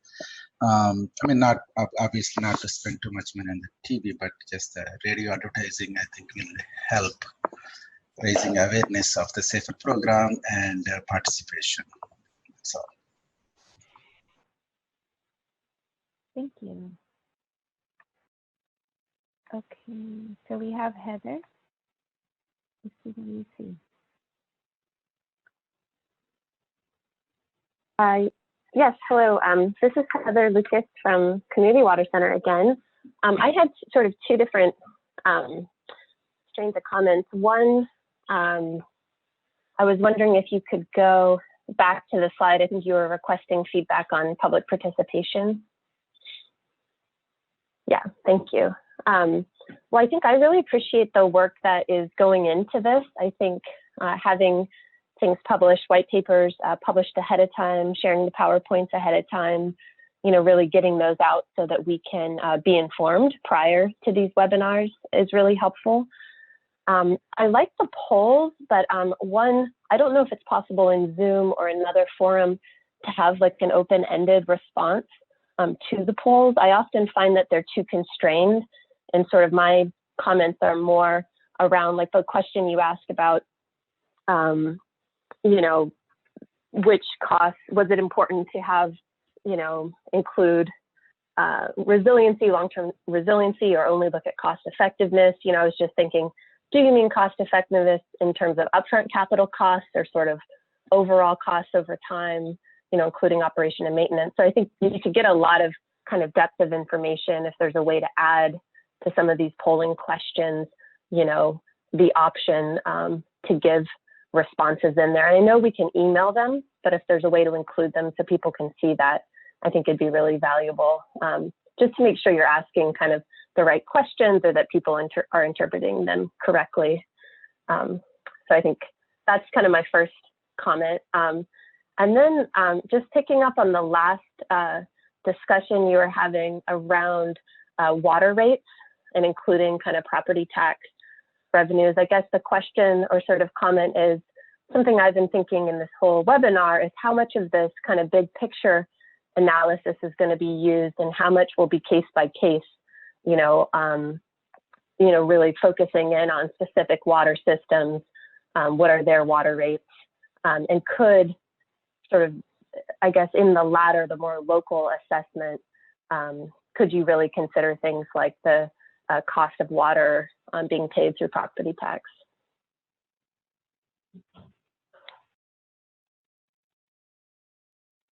Thanks for your comments, Heather, and the question. I think maybe Tara, did you want to speak a little bit to some of the community and water system specific data that's being pulled in to help inform the cost model?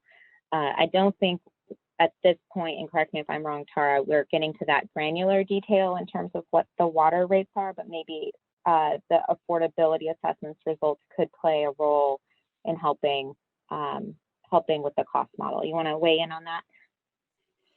Sure. So we are developing a variety of solutions. Any of the viable solutions we're developing a cost estimate for, but the accuracy of that is considered like a class 5, so plus 100 minus 50 level, and it doesn't have the system specific data that's really needed to develop what we would consider a more accurate cost.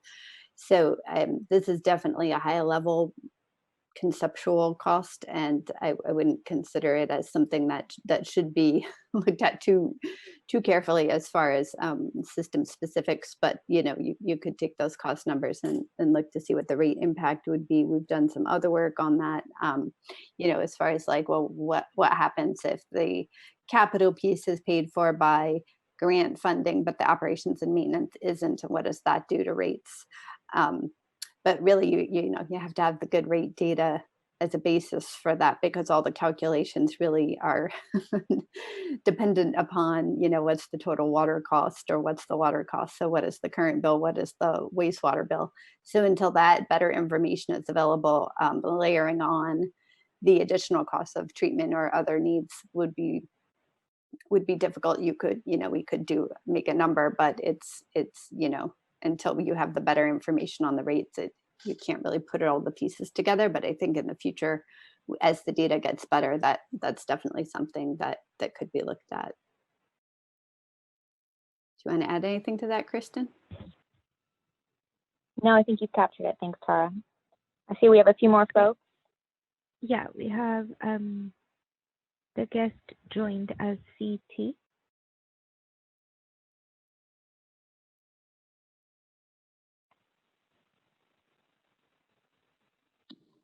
Yes, this is Cindy Tuck with Aqua. Can you hear me okay? We can hear you. Great. So I have a few comments and questions. The first comment is that I agree with Heather from Community Water Center about the poll.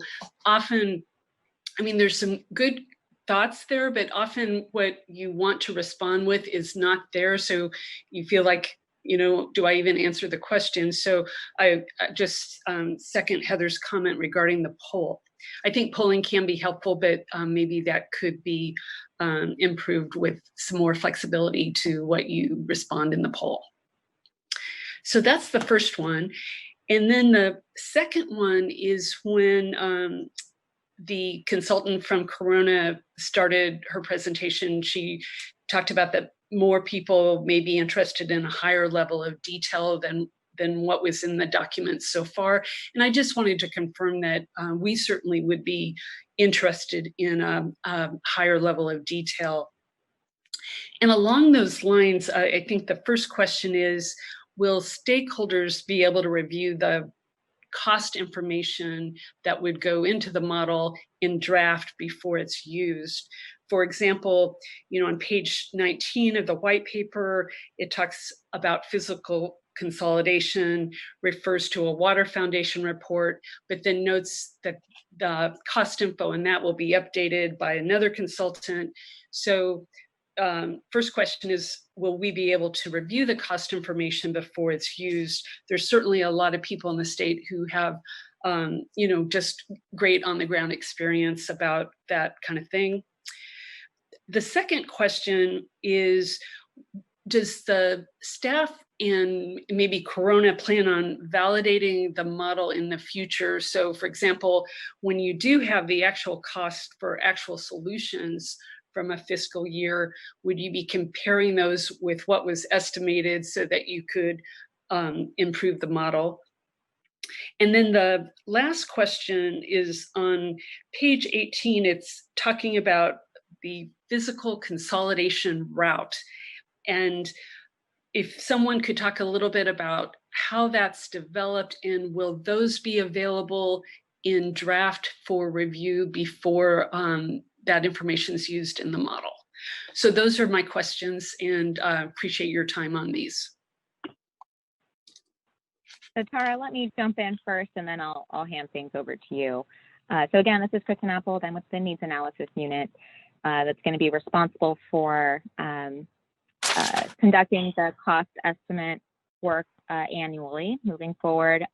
And we appreciate Corona and everyone who's helping us develop the baseline model for us. I think, we hear you guys loud and clear on the polling questions, and we'll look into what our capabilities are with Zoom. I don't think I've seen a feature that allows for kind of write-in comment box, but let us explore that a little bit more. If we can't use Zoom to do that in the future, we may be able to identify an alternative polling platform that we can utilize during our webinar. So let us see what we can do there. In terms of, are we going to make more information public before we conduct the cost model, the cost assessment? Yes. So that November, so we're hosting actually next month a webinar diving in pretty deep into our sustainability and resiliency criteria for that step that's kind of in the middle of our process that we do in conjunction with the cost estimate work. That's going to have a lot of details there that we're going to be soliciting your feedback and recommendations on before that becomes final. And then late in November, that November 20th date, we're going to be providing a lot more details in terms of where we are with our cost estimates, what the model is doing. This first white paper was a bit of a high-level overview. We're going to try to provide as much detail as possible at the end of November to, again, solicit more recommendations and feedback before we make it final. But we will need to finalize that methodology, after that November webinar in order for us to conduct the cost assessment work and have that number for the fund expenditure plan early next year. So we will be, again, we're going to be making this public. We're going to provide as much as we can. Our goal is to be as transparent as possible. And in terms of the consolidation piece and that component of the model, again, that will be made public too. But Tara, did you want to add a little bit more to that? Sure. So we have already pulled any costs we were able to find for consolidation projects that have already happened, and we're comparing our model with that.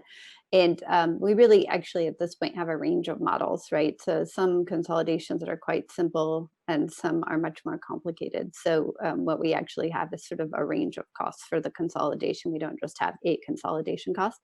The routing is done through GIS modeling along roads. So we're looking within a 3-mile radius along a road. If the pipeline would be less than 3 miles long, then we go ahead and get how long that route is, how many water systems are along that route, what kind of domestic well at-risk system pickups we might be able to do. And then we kind of layer on those other costs. We're assuming that, we would need to go in 1,000 feet to each of the water systems. So we kind of add some float there on the onto the lengths. So the costs we'll be getting from QuadNOF are just to really make sure that our costs are the most up to date with kind of the industry standard in the engineering world down in the valley at the moment. So that's kind of the basis of those costs. And we will have kind of, you might have noticed that map picture that we had. We're going to have a lot of those. So we kind of have areas of interest where we see you know, a lot of water systems that might be able to join, and we'll have kind of the zoom in view of that area. And also, you know, what kind of the regional costs would be for that type of project that involves maybe, you know, up to 60 systems or something like that, just as a planning discussion piece. And not every one of those projects is viable. Not all of them are necessary, of course. It's just, you know, what we're able to do kind of on the modeling level. But real project costs would obviously have to be developed, and those are going to be very site specific. We're also looking at the detailed costs that have been developed by Coachella Valley Water District because they did their own analysis. So we'll be comparing our analysis to theirs. We've already adjusted some of our cost estimates based on what we saw as issues that they've identified that need to be resolved in those systems for the consolidation. Does that answer your question, Cindy, or did you have a follow-up? I think all of that is very helpful, and I appreciate Kristen's response. I think the more cost information and information that you can share with stakeholders in draft would be greatly appreciated, and just, you know, would be constructive to this whole process. Absolutely. And the last question you had, which we didn't address fully, was, you know, are we going to be refining this model, looking at actual costs over time? And the answer to that is absolutely. We're going to be trying to always improve our data sets as we move forward with helping with more consolidations or managerial, both managerial and physical. As we continue to fund more projects under the SAFER umbrella, we will take that data to refine our models and see, you know, can we get more accurate with time? So I really appreciate your questions. I see a few more hands raised. Vanessa, you want to call on someone? Yep, Andrew Aguilar was our next hand raised.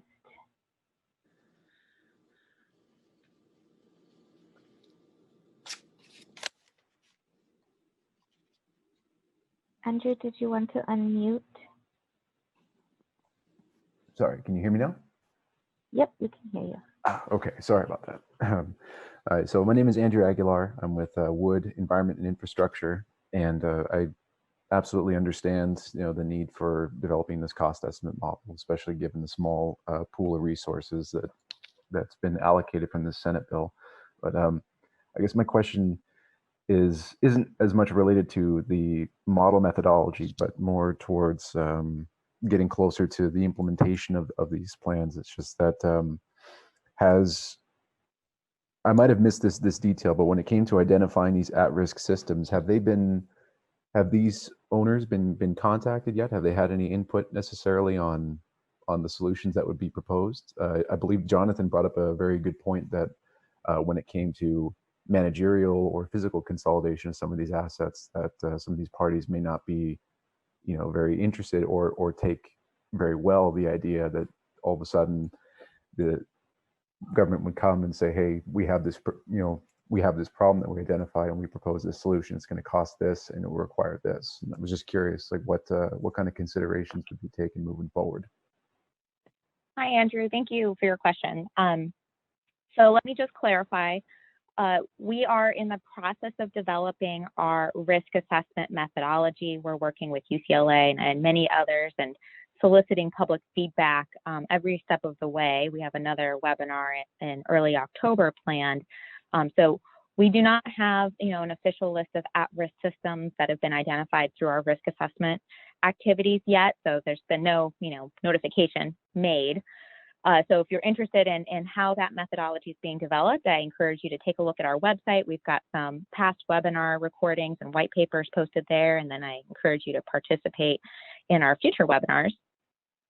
And I want to clarify again, for this cost model, you know, these modeled solutions are really to help us just come up with that statewide cost estimate. In no way are these modeled solutions being proposed for, you know, individual systems or regions. You know, the model does not really work that way. You can't dig in and say, oh, well, this is at-risk system Y, and this is the proposed solution in the model for them. That's just not what the model is going to be doing. Again, solutions for our at-risk systems and our human right to water systems really need to be identified through, a local process. A lot more data and information is going to have to go into that, and that is not the intent of the model. So I hope that helps answer your question, and I'm glad you brought it up. I could see there being some confusion around that. Yeah. Thank you for clearing that up, and I'm sorry that I wasn't as familiar with it. No, that's okay. This is all new.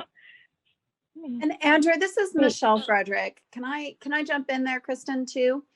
I just want to clarify, because there was, in last year's fund expenditure plan, there was an at-risk list. And that at-risk list was based on some of the current efforts that our Division of Financial Assistance was doing, along with some of the hexavalent chromium systems. So there was a list, but it wasn't sort of the long-term version. It was more of an interim version as we were developing this methodology. So just for clarity for people, I want to make sure that we point that out too. But going sort of in the longer term, it will be the matrix and the weights and those things and the risk factors that we develop and then continue to improve that will start that process. Yeah, thanks, Michelle. Okay, so we have Patty Avila Garcia next.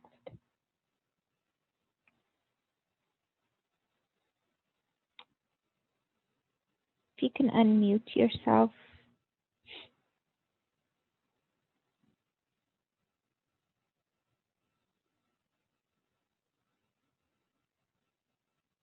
Hi, can you hear me? Hi, we can hear you now. Sorry about that. I also dialed in, so maybe that's the issue. But thank you so much for this webinar. My name is Patty. I'm calling from Community Water Center, and I have a comment and then a question. So my comment is around the POE as a long-term solution, and we just want to comment that this shouldn't be looked at as a long-term solution unless there's a program or something in place for regular service, because relying on residents or the community to maintain the system is not going to be a sustainable or the best long-term solution. And then I wanted to ask if you could expand a little bit more on the work being done or the cost estimates for state smalls and domestic wells.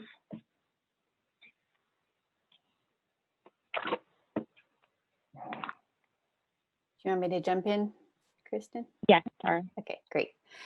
So I totally agree with you that ongoing operations and maintenance is a must on any of the point of use, point of entry solutions, and we did budget for that. So there's operator time for the operator to go out and do sampling on what the state has told us would be the required frequency and also maintain those units. But yes, it's complicated to implement. So the costs are there for that at this point, and we've done the 20-year operations and cost with that in mind, with the replacement in mind, with the analytical piece in mind. So yeah, I totally agree with you, and I agree that, well, you didn't really specifically mention it, but I've heard Community Water Center specifically bring up the point before that it's not necessarily the most equitable solution because it doesn't provide the same level of service, which certainly needs to be considered, when you're weighing the alternatives. So for state smalls and the domestic wells, we have kind of a more limited universe of solutions at this point because our data is super limited. I have almost no water quality data available to me for the state smalls and the domestic wells. We have some modeled water data, but no real data. So that's a really different situation than we're in for the larger water systems where we have a lot more data available. So that limits the solutions that we can really look at this point. So at this point, we're really examining the regional solutions, which would be a managerial consolidation or a physical consolidation. And that would apply, the physical consolidation could apply to domestic wells in the area as well as state smalls. Managerial consolidation could apply to the state smalls, but domestic wells obviously would not be eligible for a managerial type consolidation.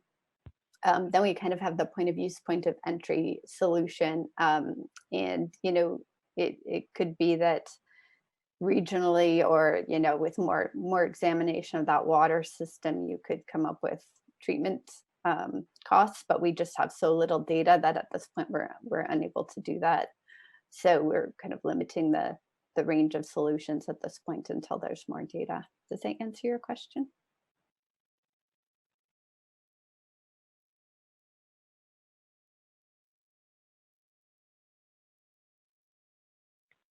Okay, thank you. So next we have SWRCB.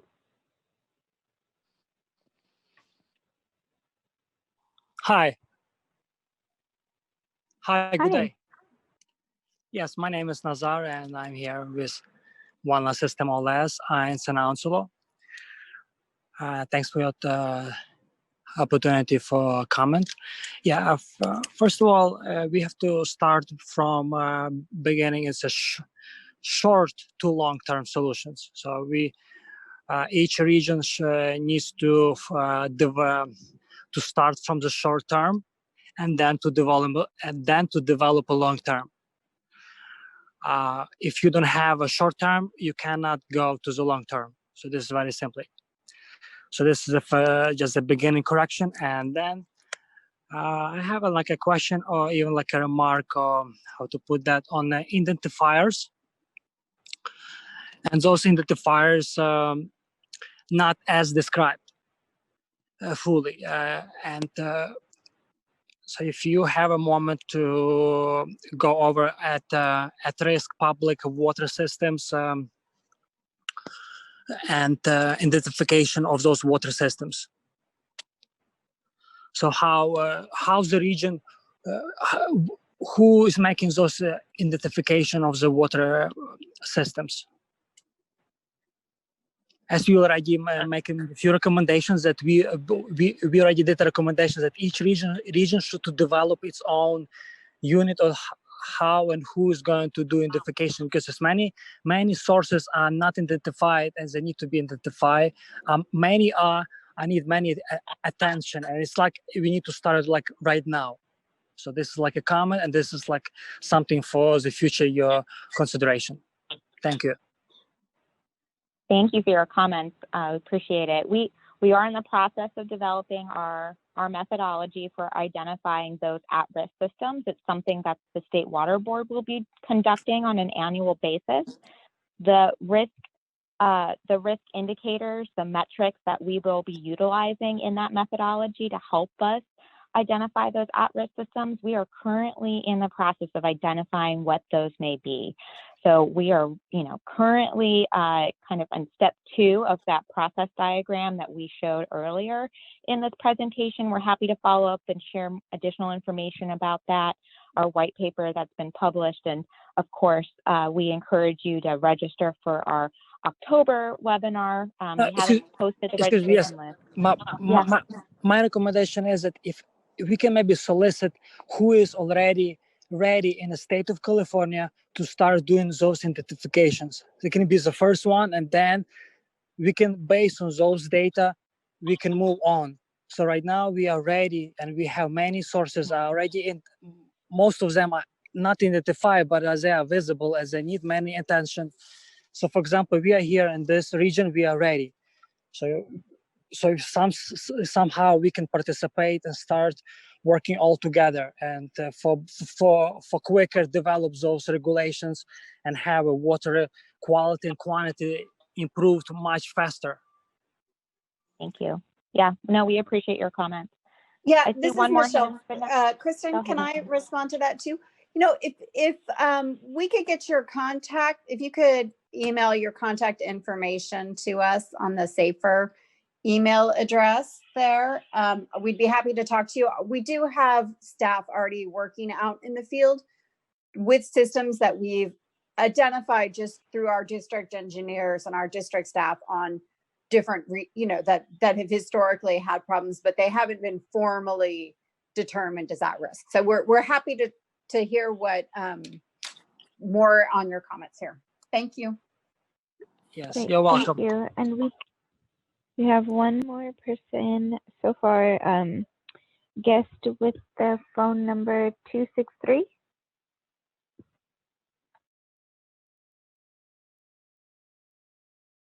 If you can remember to unmute yourself. There we go. Hi, Kristen Johnson, Coachella Valley Water District. I apologize for any background noise, and thanks for the webinar and the white paper. We look forward to going through it in depth. I unfortunately had to step away for part of the second hour, so I'll look forward to reviewing some of the materials. And so just one quick comment on the public outreach issue. I made this comment during the July webinar, and now I'm kind of understanding a little bit more of nuance between documents that are put out by the water board and by staff for quote unquote comment, and something like the white paper that's only put out for feedback.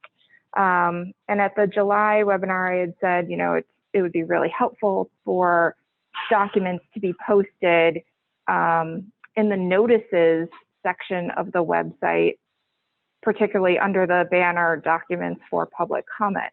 Now I'm guessing that those are only for documents that are going through formal rulemaking, and for something like the white paper where it's more informal. And I noticed on page, or slide 60 rather, you know, your verbiage says submit feedback by September 28th. So I'm appreciating that nuance. However, I do still want to reiterate that there might be a better way to flag such documents, and this isn't just for the SAFER program. I think this probably is a bigger issue for the water board's outreach folks and public engagement folks. But, you know, this section of the website, documents for public comment, I think might be able to be relabeled and have more of the documents that you all are soliciting informal feedback for as well. So again, I realize it's a kind of a bigger comment, doesn't just address the SAFER program, but it is an outreach issue for you all as well. So thanks for listening. Thank you for that feedback. And it doesn't look, oh, yeah, it doesn't look like we have any more hands raised, and we're nearing the end of the presentation. Are there any last announcements, Kristen? Nope. I really appreciate everyone logging in today and joining us, and all the comments and feedback that was provided. Again, please feel free to email us at the safer@waterboards.ca.gov with any other suggestions, comments, feedback, either on what you heard today or on the white paper that we posted online, and there's a link right here in the slides. We'll make sure that everything is as available as possible. We'll look at see if there's other places we can post it on our website. So yeah, Michelle, did you want to add anything before we close out? Nope, just to hopefully invite everyone to join us on September 18th for the next piece of this. Thank you. Great. And I just wanted to add also that we're always looking for feedback and suggestions on how we can improve public engagement. So please feel free to use the safer@waterboards.ca.gov for that as well. Thank you. Thank you, everybody, for participating. Thanks.